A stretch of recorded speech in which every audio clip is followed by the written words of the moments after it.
Саламатсыңдар ма балалар? Біздің өтіп жатқан биология пәнінен қандай бөлім? Тыныс алу бөлімі. Жақсы, тыныс алу. Ендеше балалар, бүгінгі біздің сабаққа деген өздерінің көңіл күйлеріңді білдірсеңдер. Жақсы, өте жақсы. Өткен сабақтарды қайталау мақсатында балалар үй тапсырмасы ретінде бірнеше сендерге жаңағы сұрақтар берілген болды. Тақтаға назар аударамызда сұрақтарға жауап береміз. Бірінші, тыныс алу дегеніміз не? Яқан бөлім? Сауат дегеніміз оттегін сіңдіріп, көмірқышқыл газын бөліп шығару. Дұрыс, ағзалардың оттегін сіңдіріп, көмірқышқыл газын бөліп шығару. Жақсы, немесе тағы да қандай анықтамалар беріледі тыныс алуға? Ағза мен қоршаған орта арасында жаңа дұрыс айтасың, газдар алмасу. Қандай газдар алмасушы еді? Айтнұр, айта бар. Дұрыс айтасыңдар, оттегі мен көмірқышқыл газы. Сонымен қатар балалар жасушада органикалық заттардың тотығуы дейміз. Сол органикалық заттардың тотығуы нәтижесінде энергия не істетеді? Бөлініп шығады. Келесі сұрақ, қай жануарлар диффузды тыныс алады? Яғни немесе диффузды тыныс алу қандай жануарларға тән? Қандай жануар айталып? Шиек қуыстылар және шиек қуыстылар, дұрыс, жұмыр құрттар және жалпақ құрттар.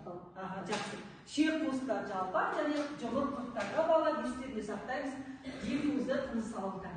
Келесі суда тіршілік ететін жануарлардың тыныс алу мүшесі. Қаны Мұхаммед жауап берді. Дұрыс, өте жақсы. Желбезек арқылы тыныс алу. Өрмекшілердің тыныс алу жүйесі қандай? Қаны өкпе қапшығы дем тұтығы. Дұрыс айтасың, өкпе қапшығы және дем тұтығы арқылы тыныс алу. Өте жақсы. Келесі, желбезек арқылы тыныс алу қандай жануарларға тән? Әбу айта ғой. Суда тіршілік ететін. Суда тіршілік ететін жануарлардың барлығы желбезек. Әсіресе нелер? Балықтар. Жақсы. Жақсы. Жер бетінде тіршілік ететін омыртқалы жануарлардың тыныс алу мүшесі. Қандай мақсат айта өкпе? Өкпе арқылы тыныс алу. Жақсы. Келесі. Амфибиялар деген кімдер мысал келтір дейді? Айна қосмекендер. Бұлардың балар отырып айна жазып. Қосмекендер деп аталу себебі құрлықта да, суда да тіршілік етеді. Сол себепті қосмекендер. Бақылап жатсақ сол біз. Келесі, жапырақты өсімдіктер қалай тыныс алады? Жалпы өсімдіктер қалай тыныс алады? Мұхаммед айта ғой. Оттегіні сіңдіреді. Дұрыс айтасың, оттегіні сіңдіреді. Басқа, тірі, жан-жануарлар сияқты өсімдіктер де оттегімен тыныс алады. Өте жақсы. Фотосинтез процесіне қажетті жағдайлар. Айнұр ханым. Көмірқышқыл газы, су. Жақсы, өте жақсы. Енді қараңдар балалар. Фотосинтез процесіне қажет жағдайлар жауап берді. Сүтқоректілердің тыныс алу жүйесі мақсаты өкпе, жақсы. Сүтқоректілерде кеуде қуысын құрсақ қуысынан бөліп тұратын мүше қалай аталады? Қандай қыз? көгет немесе диафрагма. Көгет немесе диафрагма. Адамның құрсақ қуысын кеуде қуысынан бөліп тұратын диафрагма. Біз айтқанбыз, балалар тыныс алуға да қатысады. Келесі, шаяндар қалай тыныс алады? Желбезек арқылы тыныс алады. Желбезек арқылы тыныс алады. Жақсы, өте жақсы. Ондай болса, балалар келесі слайдқа назар аударайық. Яғни берілген суреттің мағынасын өмірмен байланысы қандай? Не бейнеленген бізге балалар? Өмірмен байланысы қандай? Яғни тақтадан қандай мүшенің суретін көріп отырсыңдар? Оның қызметі қандай? Өмірмен байланысы қандай? Қандай мәулет жауап береді? Ол суретте өкпе және өкпе көпіршіктер бейнеленген. Өкпе адамның кеуде қуысында орналасқан жүк мүше. Оң жақ өкпе, үш бөлікте, сол жақ өкпе, екі бөлікте тұрады. Ауа көпіршіктерінің ішінде газ алмасу жүреді.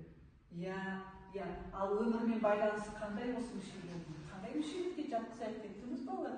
Біз өз қандай бөлімді өтіп жатырмыз?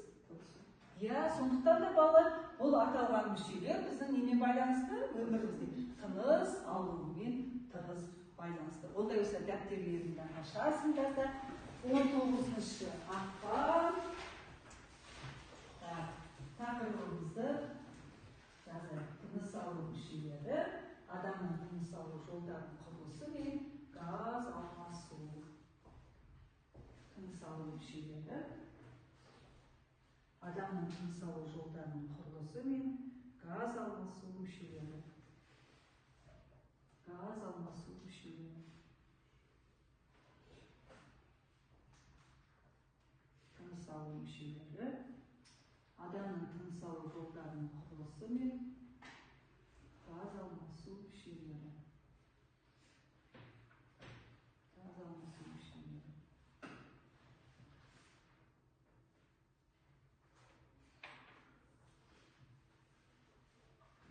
Тыныс алу мүшелері, адамның тыныс алу жолдарының құрылысы мен газ алмасу мүшелері.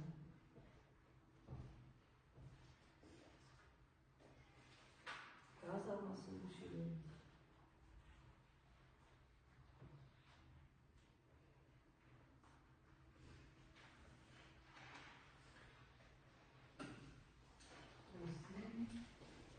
Газ алмасу мүшелері.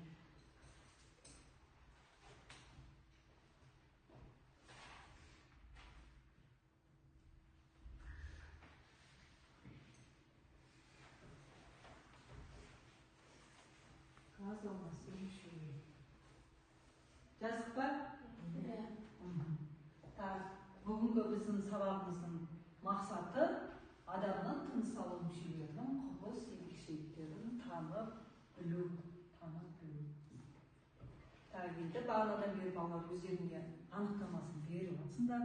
Тыныс алу дегеніміз не дегенде, өмірге байланысты қандай деген сияқты. Енді тыныс алу жасушада органикалық заттардың тотығып, тіршілікке қажетті энергияның бөлінуі.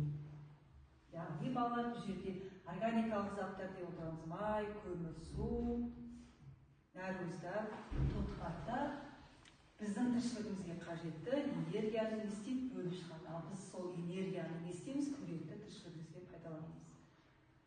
Ағзаның өсуі, дамуы, қимыл қозғалысы, осының барлығында не жұмсалады? Энергия жұмсалады.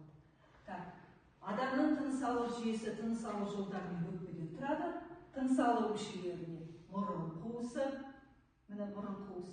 жұтқыншақ, көмей, кеңірдек, ауа тамыр және өкпе жатады. Бұл жерде балалар тыныс алу мүшелерінің құрылысына назар аударатын болсаңдар, жалпы тыныс алу жолдары мен тыныс алу мүшесінен тұрады. Тыныс алу жолдарының өзі жоғарғы тыныс алу жолдары, төменгі тыныс алу жолдары бөлінеді. Бұл жерде жоғарғы тыныс алу жолдарына мұрын қуысы, жұтқыншақ, ал төменгі тыныс алу бұған көмекей, кеңірдек жатады. Ауа тамырлар жатады және. Ал негізгі тыныс алу мүшесі бізде не? Өкпе. Бұл жерде енді балалар мұрын қуысының атқаратын қызметі қандай? Адамда жаңағы танау тесіктері арқылы ауа сүйек шеміршек қалқасы менен екіге бөлінген мұрын қуысына өтеді. Әр бөлінген қалқада 3 мұрын қалқан орналасады. Мұрын қуысының барлық ішкі беті сілемейлі қабықшамен жабылған, қапталған немесе. Және де балалар мұрын қуысы бұл қан тамырларға бай келеді. Сілемейлі қабық бөлетін сілемей қабады, ауаны ылғалдайды, ауаны жылытады, шаң тозаң мен микробтарды несет ұстап қалады. Яғни біздің мұрын қуысымызда балалар ауа жылынады және микробтардан, шаң тозаңдардан тазартылады екен. Біз сонда жылытылған ауамен тыныс алады екенбіз. Бұл жерде қызметті мұрын қуысында не атқарып тұр? Сілемейлі қабықша атқарып тұр. Сілемейлі қабықша. Келесі мұрын қуысынан жылытылған, ылғалданған және тазартылған ауа қанға, жұтқыншақ арқылы көмейге келеді. Міне жұтқыншақ балалар. Жұтқыншақ арқылы қайда келеді? Көмейге келеді. Көмей ауаны жұтқыншақтан кеңірдекке өткізеді. Кеңірдекке бірнеше шеміршектен тұрады. Ең ірі шеміршек қалқанша шеміршегі. Мұнда қалқанша шеміршек көмейкеде орналасқан. Және де балалар бұл жерде дыбыс сіңірлері де бар. Және дыбыс саңылауы орналасқан. кеңірдек. Жартылай сақиналы шеміршектер түзіледі. Кеңірдек екі ауа тамырына тармақталады. Оң жақ және сол жақ. Бронхлар өкпеге еніп жатады да, бронхлардың кіші тармақтарына тармақталып, бронха ағашын түзеді. Ең іші жіңішке бронхиолалар деп аталады. Олар немен аяқталады? Альвеолалар. Немесе өкпе көпіршіктерімен аяқталады. Өкпе көпіршіктерімен аяқталады. Енді тыныс алудың негізгі мүшесі өкпе. Жана өздерінде айтып жатсаңдар, кеуде қуысында орналасқан оң жақ өкпе, сол жақ өкпе, оң жақ өкпе 3 бөліктен тұрады, сол жақ өкпе 2 бөліктен тұрады. Әрбір өкпенің сыртын өкпе қап немесе плевра қоршап тұрады. Мына біз әртүрлі қимыл қозғалыс жасаған кезде ішкі мүшелердегі үйкелісті азайтып отырады ол плевра.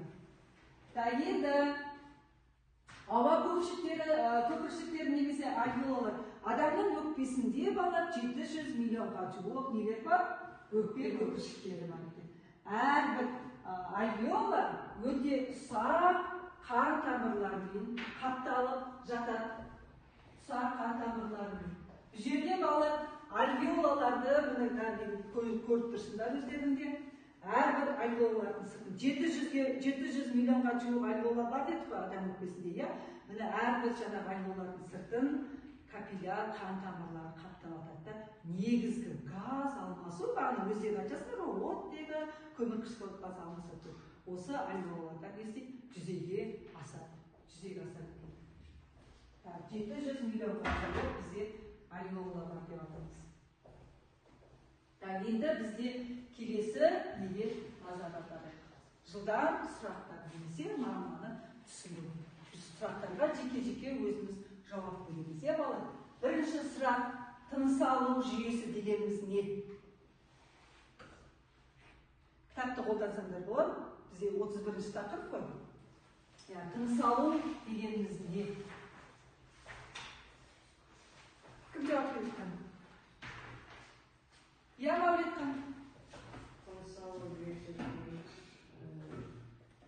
оттегіні сіңіріп көмірқышқылдардың шығаруы ағза мен сыртқы орта арасында газдардың алмасуы. Жақсы отыруы. Немесе бағана біз анықтамасын беріп өттік қой, органикалық заттардың топтығы нәтижесінде энергияның түзілуі деп атаймыз. Екінші, тыныс алу мүшелеріне қандай мүшелер жатады? Жаңа біз бүгінгі сабақта мысалы үшін қандай тыныс алу мүшелерімен танысып шықтық балдар? Айтнұр, қандай тыныс алу мүшесін білесің? Бүгінгі сабақ. Мұрын қуысы жақсы. Амырхан. Кеңірдек жақсы. Бейбірлік. Өкпе. Көмей. Айнұр. Қандай мүшелермен таныстырады? Кеңірдекті атадым, балдар? Бронхы, содан кейін өкпе, кім жан? Өкпе несі? Өкпе көпіршіктері. Міне балалар, бүгінгі біздің жаңағы тыныс алу мүшелерін атап шыққанымыз, танысқанымыз. Енді қараңдар балалар, тыныс алу мүшелерінің реттілігіне орналасуын атай аласыңдар. Ретмен бірінші. Жақсы, мұрын қуысы. Екінші. Өте жақсы. Жұтқыншақ. Үшінші. Жақсы, Айнұр. Көмей. Төртінші. Айнұр тағы. Кеңірдек. Өте жақсы. Әрі қарай тағы да қандай мүше ретімен кетеді? Бұл? Бронхы. Одан кейін бронхын ұштар немен аяқталады? Өкпе көпіршіктермен. Содан кейін ең соңғы мүше бізде немен таныстықпыз? Өкпе. Жақсы. Енді қараңдар балалар. Өкпе қайда орналасқан? Кеуде қуысында орналасқан. Жақсы. Өкпенің саны нешеу? Екеу. Оң жақ және? Жақсы. Өкпені қаптаған шыққан қабықша қалай аталады? Өкпенің сыртын жаңа мен айттым ғой, үйкелісті азайтады. Әулеттен басқа. Я қазақ Плеер. немесе өкпе қапшаның жақсы. Енді бала ең соңғы сұраққа қарады. Неліктен тыныс алуды тіршіліктің негізі дейді. Яққан бала неге өкпені тіршіліктің негізі дейді.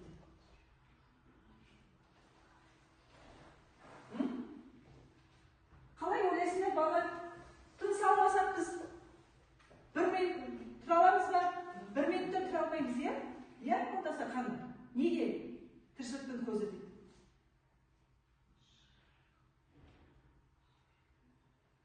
Я Айнұр ханым бір сөзбен айтып кетші. Ой, кім? Айтыңыз. Неге? Себебі ағзаның орталықта газ алмасу. Адам бір минут тыныс алмай тұра алмайды. Иә, сондықтан да бүкіл біздің тіршілігіміздің байланыстырмыз. Тыныс алу. Иә, адам шөлге шыдайды, аштыққа шыдайды, иә. Ал бір минутсыз біз тіршілік ете алмаймыз. Тыныс алмай тіршілік ете алмаймыз. Сондықтан да бала тіршіліктің негізі деп жатқанымыз осы. Түсініп ма? Жарайды, жақсы. Келесі тыныс алу мүшелерінің құрылымы және қызметін атау. Бұл тапсырмада балалар мына жерде партада әрбір тыныс алу мүшелерінің суреттері берілген. Әрбір тыныс алу мүшелерін танып, және оның қасындағы нелердің қызметтерін сәйкестендіреміз да тақтаға орналастырамыз, иә? Қане бірінші жүк.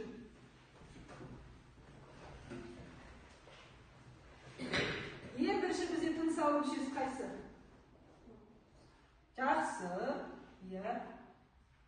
Мұрын қуысы.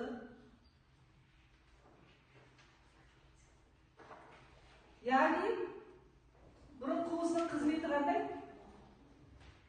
Кірген алманы жылытады, ылғалдандырады, залалсыздандырады. Жақсы, яғни мұрын қуысының негізгі атқаратын қызметі біздің жұтқан ауамызды жылытады, залалсыздандырады, иә, және микроб, шаң тозаңдардан тазартады. Жақсы, орналастырады тақтаға. Орналастырады.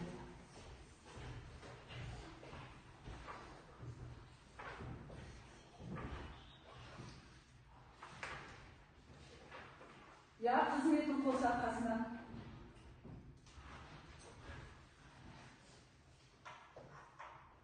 Жақсы, отырады. Келесі екінші жұп ретімен екінші қандай тыныс алу мүшесі еді, және оның қызметін сәйкестендіреміз. Я көрсетеміз қана. Жұтқыншақ. Я қызметі жұтқыншақтың. Аспарту және тыныс алу жүйелерін жолын түйіседі. Я, дұрыс айтасың. Жұтқыншақта аспорту мен тыныс алу жүйелерін жолдарын есе түйіседі. Жақсы, орналастырады.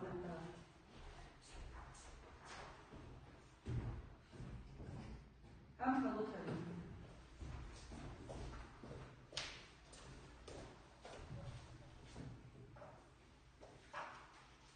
Жақсы, өте жақсы бөлім. Келесі тыныс алу мүшелерін үшінші топ тыныс алу мүшесін табамыз, және оның қызметін орналастырамыз. Көмей дұрыс айтасың. Енді қызметі.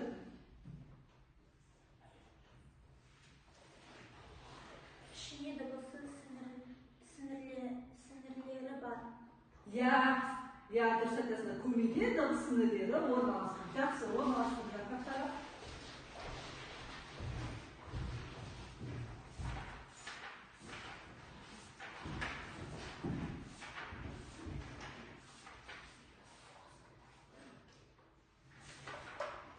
Жақсы, өте жақсы отырады. Төртінші жұп.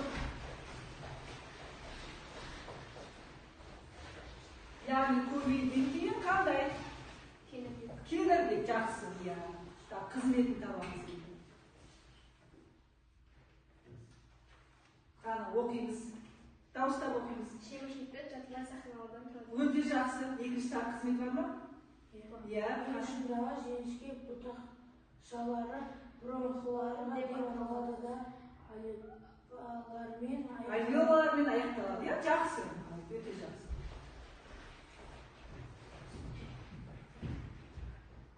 Екінші қатарда орналастыра берді. Жоғарылау.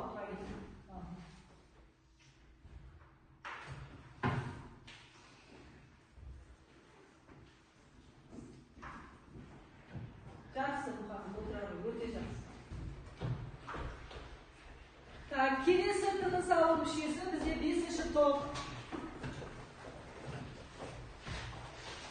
Ретімен атаймыз, е? Қайсы? Өкпе көпіршіктері. Өкпе көпіршіктері. Иә, қызметі? Қызметі? Жақсы. Иә. Диаметрі 0,2 және 0,3 мм, тереңдігі 0,0-0,06 және 0,3 мм ауаға толы өкпе көпіршіктері. Жақсы, өкпе көпіршіктері. Иә, орналастырып тастаған.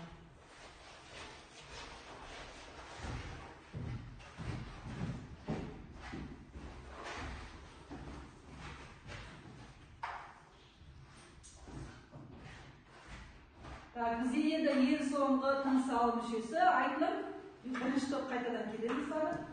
Қандай мүше қалды?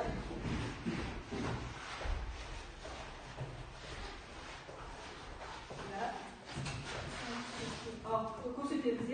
Өкпе балалар, міне өкпе. Қызметі? Кеуде қуысында орналасқан жүк мүше. Иә, кеуде қуысында орналасқан жүк мүше. Отыра беріңіз.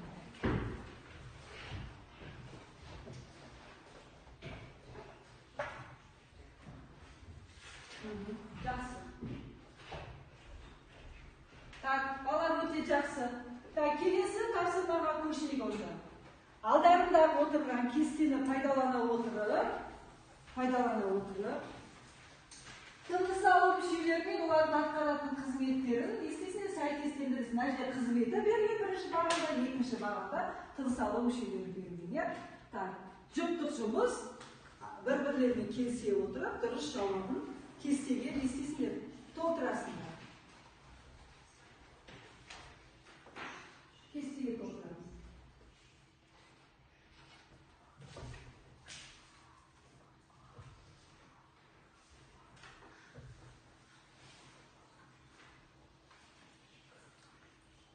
Cevabını kestеге толтырамыз балалар. Яғни тыныс алу мүшелерінің олардың атқаратын қызметтері арасындағы сәйкестікті табу.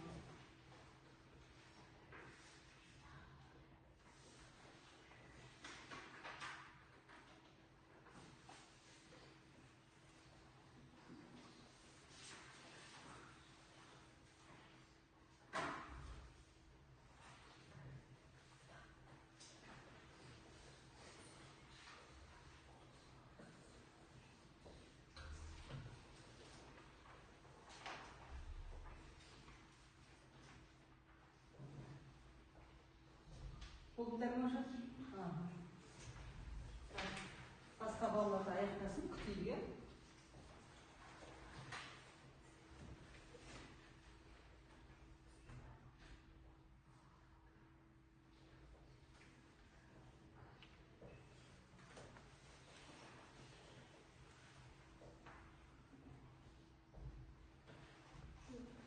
Жақсы.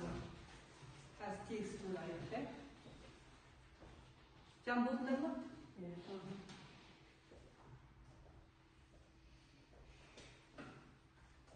Екінші топ болдыңдар, е?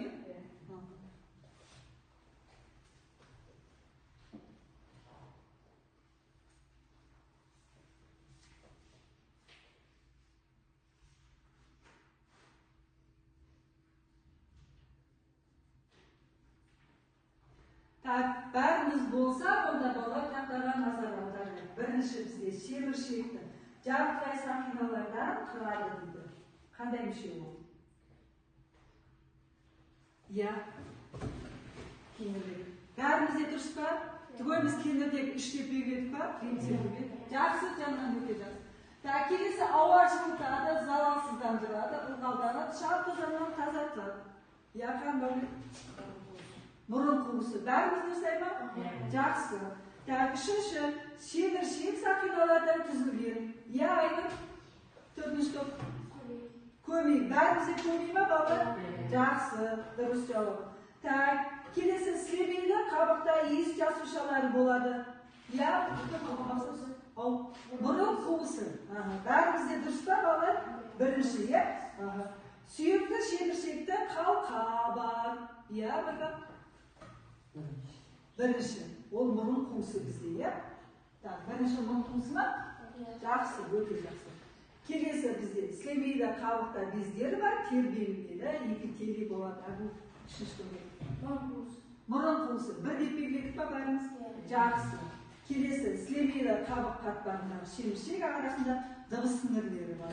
Көмей, өте жақсы мұхаммед. Так. Ең соңғысы бала бізде дыбыс түзіледі. Я жанқым? Көмей, екі. Бәрімізде дұрыс жауап болды ма? Тексердіңдер ма жауаптарыңды? Жақсы бала. Бұда келесі тапсырмаға көшіңдер. Жұптық жұмысты өте жақсы орындадыңдар.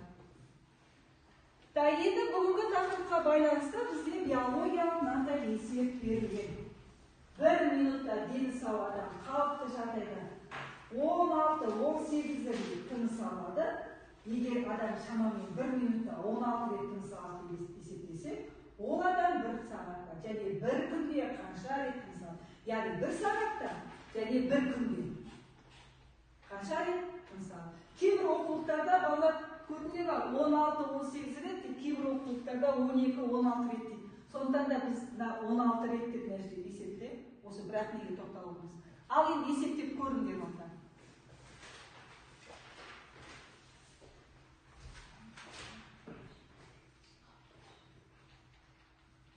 1 минутта 16 рет тыныс алатын болса, 1 сағатта қанша рет тыныс алады? 1 күнде неше рет тыныс алады?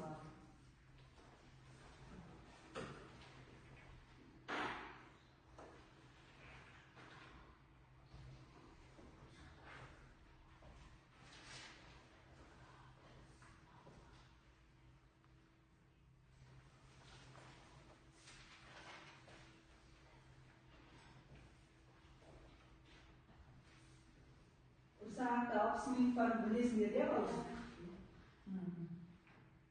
Бір тәулікте 24 сағат барын пайдаланысың, жақсы.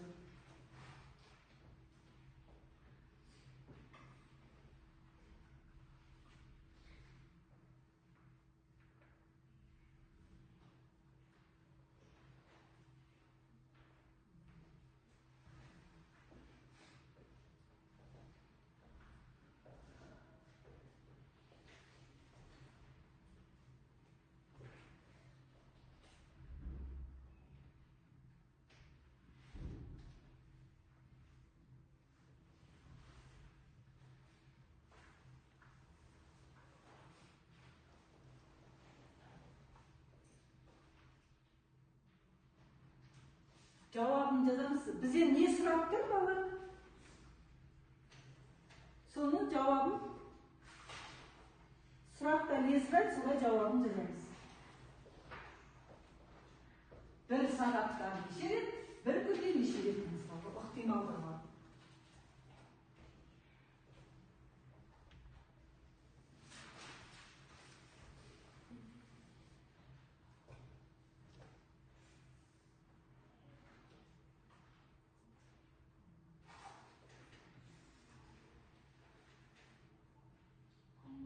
Oldu mu?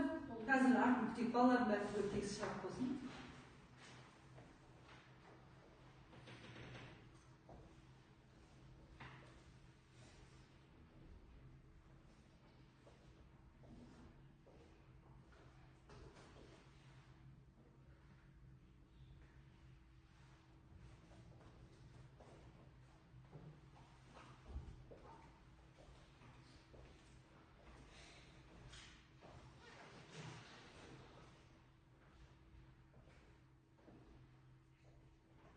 Cevabını жазып ба?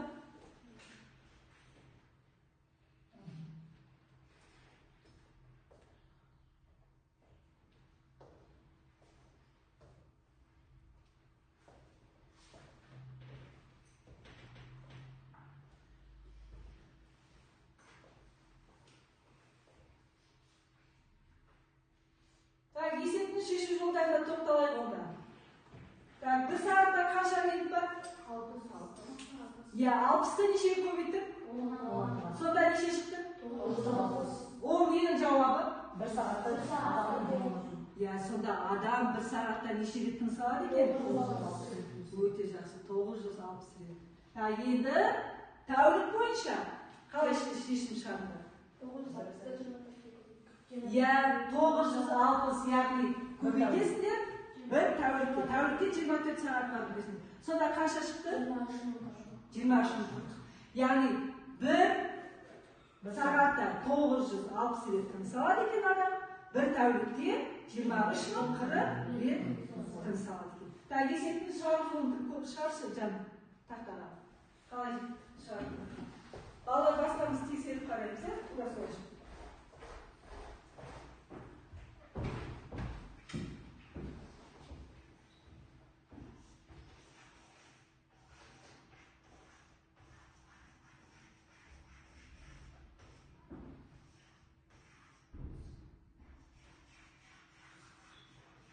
Ya, terus 60 minut.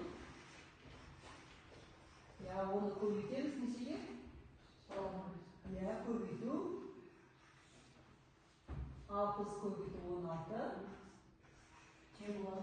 Ha, 960. Yani bir saatte 960 saat. Doğrusu ağabey.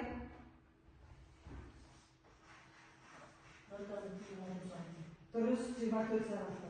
10 kişiyi koydum. 960 24 Yaxshi, o'ta yaxshi. Ya.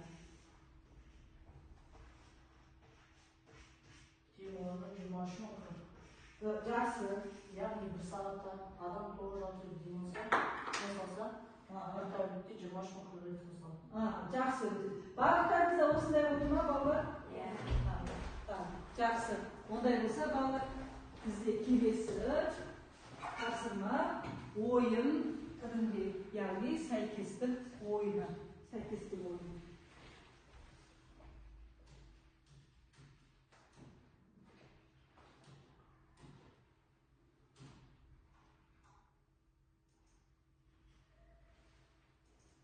Так, har bir job o'zini jumumiy chiqarib turadi.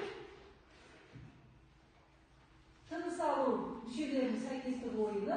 Tak, birinchi to'pdan keladi. Birovni surat o'qitasizlar, ikkinchisi javobni tanamiz. Agarda dirish javobini topmaydigan bo'lsa, nemasa vaqtini ko'rmaydigan bo'lsa, bola boshqa suvga tushib ketadi, o'yin oyoqtalab bastaymiz.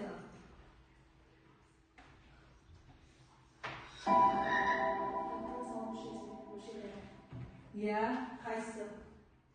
Tinish olу juyesida gaz almasi qayda yuradi? Doğru. Öpün negizli xizmetini. Yaxshi. Kelajakda roli qanday?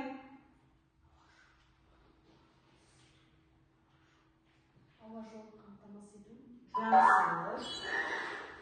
Tinish olу mushuklarning avlulari qanday?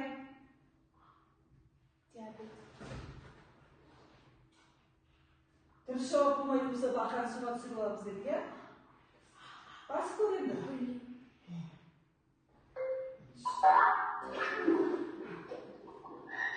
O'yin oyoqdan qatiga borib degan so'z, ya. Kelesi qaytadan boshlaymiz. Kelesi ikkinchi jo'q.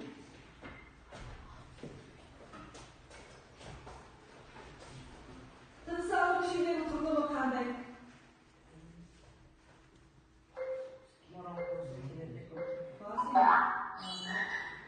Tinish olу kezida ne chiqariladi?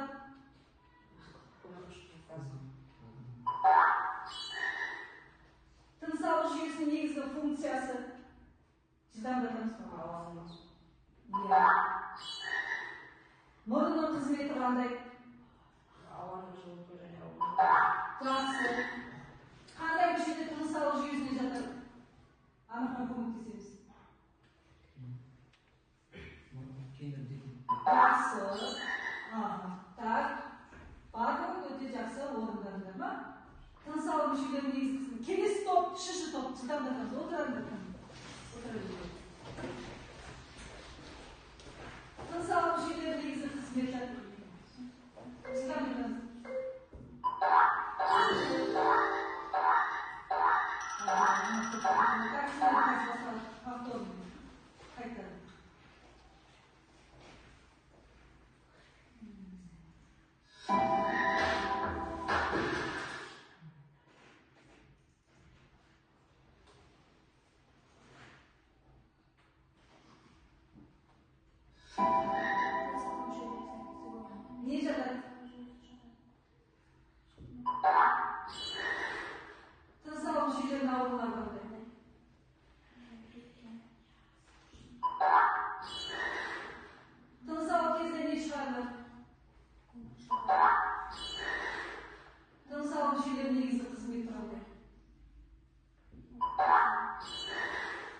Мұрынның негізгі қызметі.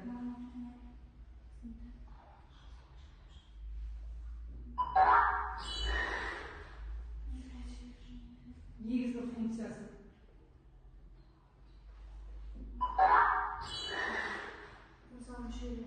Газ алмасу қайда жүреді? Тыныс алу мүшелерінің құрылымы қандай?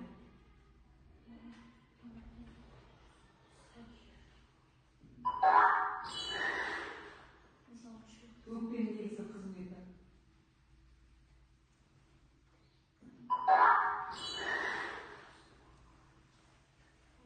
Фенотиптің рөлі қандай?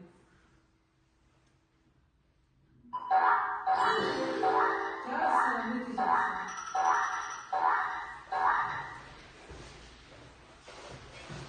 Келесі топ.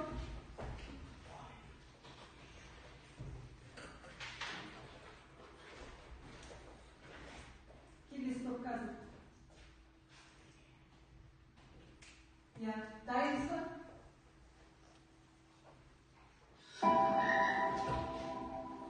Тыныс алу мүшелерінің негізгі қызметі қандай? Тыныс алу жүйесінің негізгі функциясы. Мұрынның қызметі. Кенірдектің рөлі қандай? Тыныс алу жүйесінде газ алмасу қайда жүреді? Тыныс алу кезінде не шығарылады? Өкпенің негізгі қызметі не?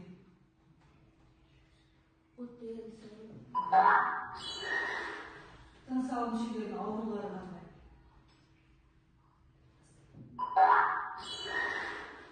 Қандай мүшелер тыныс алу жүйесінде жатады?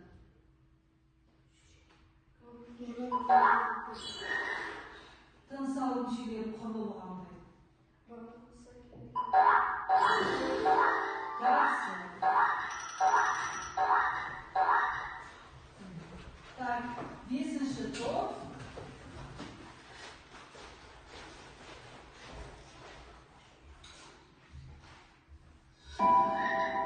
Тыныс алу кезінде не шығарылады? Көмірқышқыл газы. Тыныс алу мүшелерінің құрылымы қандай?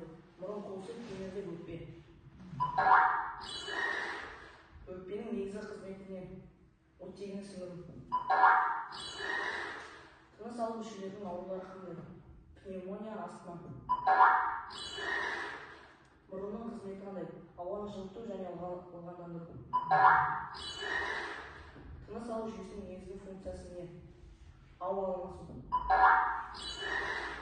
Тыныс алу жүйесінде газ алмасу қайда жүреді? Өкпеде. Тыныс алу мүшелерінің негізгі қызметі қандай? Оттегін алу және көмірқышқыл газын шығару. Кеңірдектің рөлі қандай? Ауа жолын қамтамасыз ету. Қандай мүшелер тыныс алу жүйесіне жатады? Мұрын, кеңірдек, өкпе.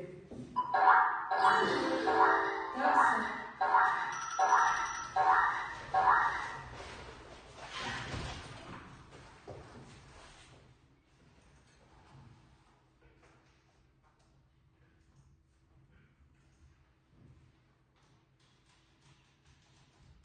Так, бізде енді балалар бүгінгі сабақ жайында өз нелеріңді бітірсеңдер бағдаршам. Бағдаршамда қызыл түс, сары түс және жасыл түс берілген. Бұл жерде жасыл түс нені білдіреді? Сабақты толық түсінсеңдер, жасыл түсті таңдайсыңдар. Сұрағым бар, түсініксіз жерлер бар десеңдер, сары түс таңдайсыңдар. Сабақ бүгін маған мүлдем түсініксіз болды десе, онда қызылды таңдайсыңдар. Так, Айнұр.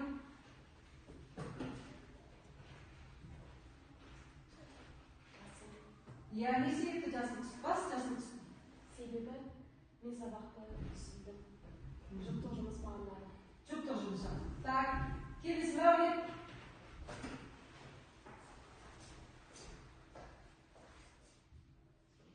Не себепті жасыл түс таңдадың? Себебі бұл тақырып маған қызықты әрі көңілді болды. Жақсы, келесі Айнұр. Сіз таңдадыңыз, Айнұр. Мен жасыл Өте жақсы. Мақсат, келе ғой. Мен жазып қалдым, себебі маған жұптық жұмыс ұнады. Өте жақсы отыра ғой. Бибінұр. Себебі маған топтық жұмыспен тақырып өте қатынады. Тақырып жақсы. Мұхамеджан. Мен жазып түсті қалаймын. Ол үшін маған жұптық жұмыс ұнады. Жақсы отыра ғой. Әділ. Мен жазып қалаймын. Себебі маған жұптық жұмыс және езіп шығару ұнады. Жақсы. Тәкжан. Мен жақсы түспей қалаймын, себебі мен биология мектебінде және де сабақты жақсы меңгердім. Жақсы. Келесі.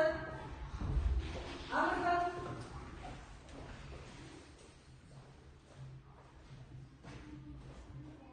жазудағы ұлан, тақырып ұлан. Тақырып жақсы. Ағет келе ғой. Мен жазып қалаймын, себебі сабақ маған қызықты түсінікті болды. Жақсы отыра ғой. Бүгінгі сабаққа қатысқан Әбу, Жан, Айнұр, Мұхамеджан, Бибінұр, Мәулет, Айтнұр, Ақерке, Әмірхан, Мақсат. Бүгін сабаққа өте жақсы қатыстыңдар. Сондықтан да сендерге рахмет. Сабаққа бүгін қызықты қатысып, жан-жақты қатысып отырғандарына. Үй тапсырмасына параграф 31-ді аламыз. Және балалар, осы параграфтың соңында ашайық бәріміз. Кітаптарында 31-ші тақырып 127-ші бет, сонымен қатар балалар 131-ші бетте және 132-ші беттегі 1-ші, 2-ші, 3-ші тапсырмаларды үйде орындаймыз. Жақсы, сау болыңдар балалар.